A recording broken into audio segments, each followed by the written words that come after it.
Caseus. Clone Wars. Part 2. The Pirates of Valcor. Chapter 3. Caseus and Corbyn were thrown into a holding cell. The ray shields were activated, and the guards left them. Caseus struggled with his restraints and lifted himself into a seated position. Corbyn was slowly coming to. Corbyn! Corbyn, are you all right? Corbyn groaned and lifted his head. His eye was bleeding and swollen shut. With his one good eye, he glared at Caseus. Why didn't you help me? They were going to kill our troops. Look what happened. They're dead, and you let them die. We could have fought back. We could have saved them. Caseus felt awful. He couldn't think of what to say. I was trying to do what I thought was right. A lot of good that's done in the past, huh? Corbyn gestured to his arm as Caseus felt a pit form in his stomach. Corbyn turned away from Caseus and faced the wall. Caseus sat in silence. Corbyn's words cut deep. The ship was soon on the move. They would be jumping to light speed soon. A few minutes of unbearable silence passed before the door opened. Caseus looked up, expecting to see one of the pirates. Instead, it was the boy from earlier, the one who was rummaging through their ship. You! Corbyn looked at the boy with fury in his eyes. You little scrag rat, I knew you were no good. The boy looked down and held out 2 pieces of fruit from their relief shipment and a canister of water. Slowly, he walked to the ray shield doors and opened a small slot, sliding the food through to them. My name is Daros. I'm sorry. You're sorry. You got our men killed, and you've doomed us to slavery in Kessel's spice mines, and you're sorry. Corbyn! You shut your mouth, Caseus. Don't you dare try to stick your neck out for this monster. I had to. I was taken in by the Valcor pirates when I was little. They've kept me alive and given me a place amongst them. I placed a tracker on your shuttle for them. You got 2 good men killed. They were going to raid the village. But when they found out there were Jedi involved, they decided to capture you. I had to do it. Caseus looked at Corbyn. Daros' words didn't sway him. He looked at the fruit and threw it against the ray shields, causing it to disintegrate. Get out. Daros walked to the door and turned around. That food is more than I've eaten in a week. He then left Caseus and Corbyn in their cell. Corbyn, I know you don't want to hear from me right now. Oh, good instinct, Caseus. You should follow it and stay quiet. But that kid might be our way out of here. Absolutely not. You've caused us enough trouble already, so shut up and let me think of a plan. Caseus was beginning to get irritated by Corbyn's words. You can't pin this whole thing on me, Corbyn, and you know it. If we want to get out, the last thing we should be doing is squabbling like this. What would Master Terran say? Corbyn shot a terrible gaze towards his childhood friend. Don't you talk about my master like you know him. He would have taken action back there, because he knows as well as I do that the galaxy is a cruel place. The only thing these pirates understand is force. But you think you can reason with people like this.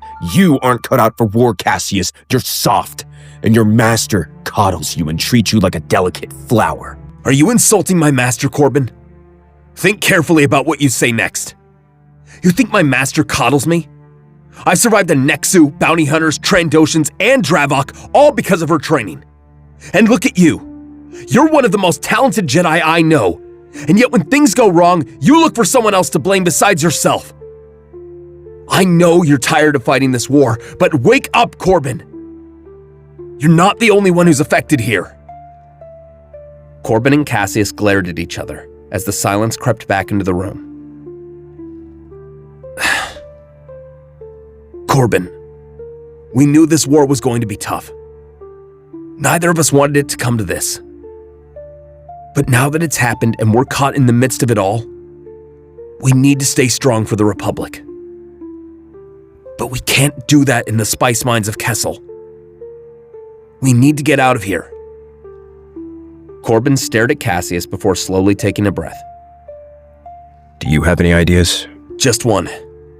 It requires the kid. If he opens the doors, we can get free. There's a fusion cutter over there in the toolbox in the corner. We can use that to cut ourselves free. And the guards? We'll sneak around them. We'll need to get to the captain's quarters and get our lightsabers. With no weapons. We don't have a choice. So what? We just wait for the kid to come back? That's all we can do right now.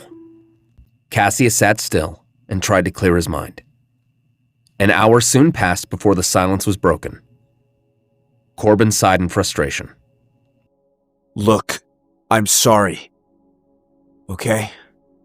I'm just so tired and angry.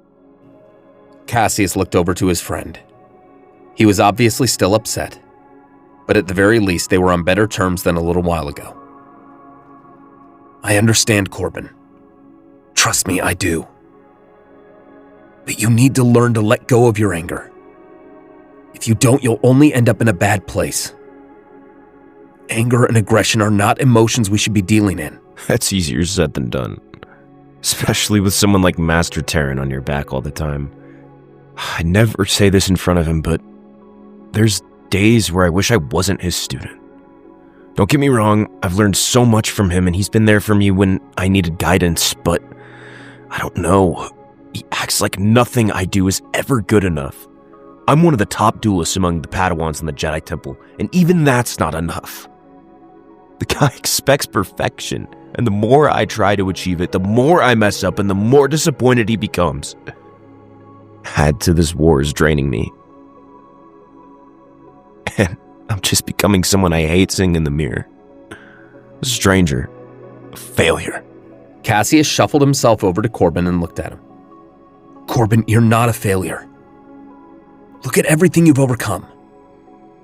You helped Sarah and I stop an attack on the temple. You're one of the most gifted Padawans the Order's seen in years, and your heart bleeds for the innocent people of the galaxy. You're no failure, Corbyn. You're my friend. And you're a better Jedi than I'll ever be. Well, don't sell yourself short, Caseus, but thank you. Caseus smiled reassuringly to Corbyn, who closed his eyes and sat against the wall. Good idea. We should try to recover a bit of strength. Not like we're going anywhere yet. Caseus closed his eyes and began to meditate. His thoughts turned to his master. If she was right, Herdessa would soon be completely liberated. And if they didn't find a way out, how would she be able to find them? He thought about Sarah. She'd have a few choice words about their current predicament. But even just to hear her would be of comfort. Caseus. Caseus was awakened from his meditation. That story you told, back at the camp. Where'd you come up with it? He could feel a small pit form in his stomach. It just came to me. Right. Before the situation could grow even more awkward, they heard the door open once again. It was one of the pirates. You should know that kidnapping 2 Jedi will make you some very powerful enemies. The pirate sat on a crate and drank from a glass bottle. We've made far more powerful enemies than the Jedi, boy. I fear not the Jedi. I fear those who would skin us alive and leave our corpses to the vermin. Corbyn gazed at the pirate with fury in his eyes. What makes you think we wouldn't do the same? Because your Jedi religion wouldn't allow it. You're not capable of such acts. The pirate laughed and continued to drink. Suddenly, he found himself choking. His hands went to his throat as he gasped for air. You have no idea what I'm capable of. Caseus looked at Corbyn in horror. He knew what Corbyn was doing. He was using the Force to suffocate this pirate. Corbyn, let him go! Corbyn didn't stop. He kept his focus, rage filling his heart. Corbyn! Just as the pirate began to go limp, Corbyn came to his senses and let go.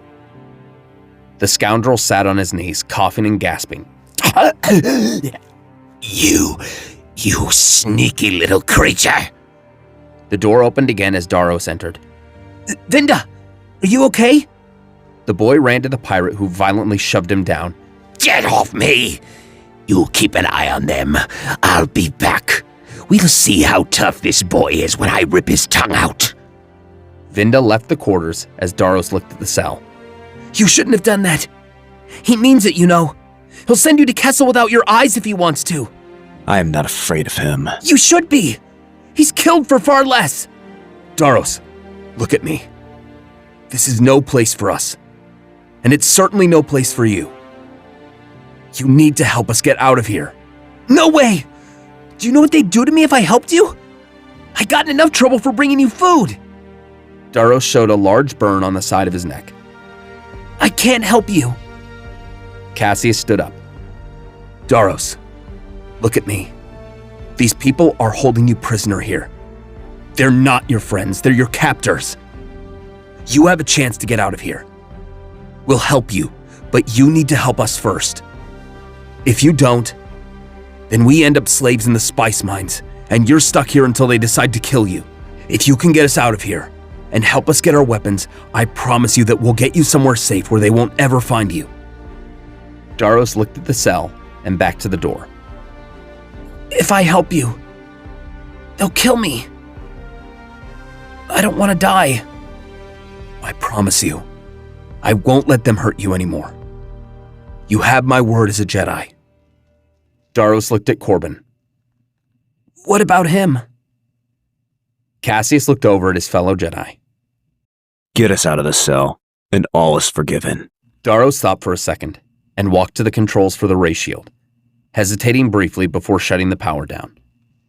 The shield deactivated, and Caseus stood on his feet. We need to get out of these restraints. Daros, grab the fusion cutter over there. Daros quickly ran to the toolbox and grabbed the fusion cutter. As he did, the door opened and Vinda stepped in. You little traitor! Daros stood in terror as Vinda rushed towards him, wielding a vibro blade. Thinking quickly, Corbyn kicked a crate of tools out in front of Vinda, who was knocked over by the impact. Caseus leapt forward, his arms still restrained, and threw his body on top of Vinda, who was now flailing, and managed to push Caseus off, pinning him to the floor. As he raised his blade, Corbyn rushed forward, thrusting his knee into the side of the pirate's skull and knocking him over. Quick, cut the restraints! Vinda wouldn't allow it. He quickly got up and rushed towards Daros, but Caseus managed to kick his foot out, hitting Vinda in the back of his knee, bringing him to the ground momentarily. Hurry! Daros ran back to Caseus with the fusion cutter, but Vinda grabbed the boy by the back of the leg, causing him to drop the fusion cutter, and stabbed, giving Daros a nasty cut on the back of his leg. Daros screamed as Corbyn managed to hoist himself to his feet, running at Vinda and kicking him full force in his chest. Vinda was stunned. Daros reached for the fusion cutter, but Vinda was once again on his feet, kicking Corbyn in the jaw, stunning him. He reached for Daros and grabbed his ankle, raising his blade for a killing blow. But Daros grabbed the fusion cutter just in time and activated the plasma torch, aiming at Vinda's eyes, blinding him instantly and searing his face. Daros pulled away quickly and started cutting through Caseus' restraints. Vinda reached for whatever he could and found a metal pipe. Just as Caseus' restraints were nearly cut, Vinda swung wildly and knocked Daros down, hitting him in the back. Caseus tried to break the weakened restraints, but Vinda used his keen hearing and found Caseus on the floor. He leapt on top of him, choking the life out of him, cursing at him in his native tongue. Caseus could feel his lungs crying for oxygen as his vision went blurry. Suddenly, Vinda let out a short cry of pain, and his grip released. Caseus coughed and focused his vision, and saw Daros standing over Vinda. The pirate's own blade plunged into his back. Daros was in shock, breathing heavily, realizing what he'd just done. Daros, the fusion cutter! Hurry! Daros snapped momentarily from his shocked state, grabbed the fusion cutter, and finished slicing through Caseus' restraints. Sit here. Stay calm. Daros nodded as Caseus ran to Corbyn and helped him up before cutting through his restraints as well. Corbyn groaned and popped his jaw back into place with a loud snap. Ugh! Pirate scum! Come on. We need to get out of here. Daros stared at Vinda's body. Come on, kid. Can't stay here. We need you to help us find the captain. Daros was breathing heavily, panicking. Caseus walked to him and held his shoulders. Daros, look at me. You didn't have a choice. You would have killed all of us. You saved us. That was very brave. But we're not safe yet. We need you to help us sneak our way to the captain. After that, we'll get you out of here. I promise. Daros slowly calmed himself and nodded. Suddenly, A voice came over the ship's comm channel. Daros, Captain Cantu wants to see you immediately. Get your hide up here. Caseus looked at the body. We need to move fast. If they find him, they'll be looking all over for us. Can you get us around without attracting attention? Yes. There's storage tunnels beneath the floor panels 2 rooms over. They use them to hide things they steal. They go all throughout the ship. Follow from below and don't make a sound. All right, let's go.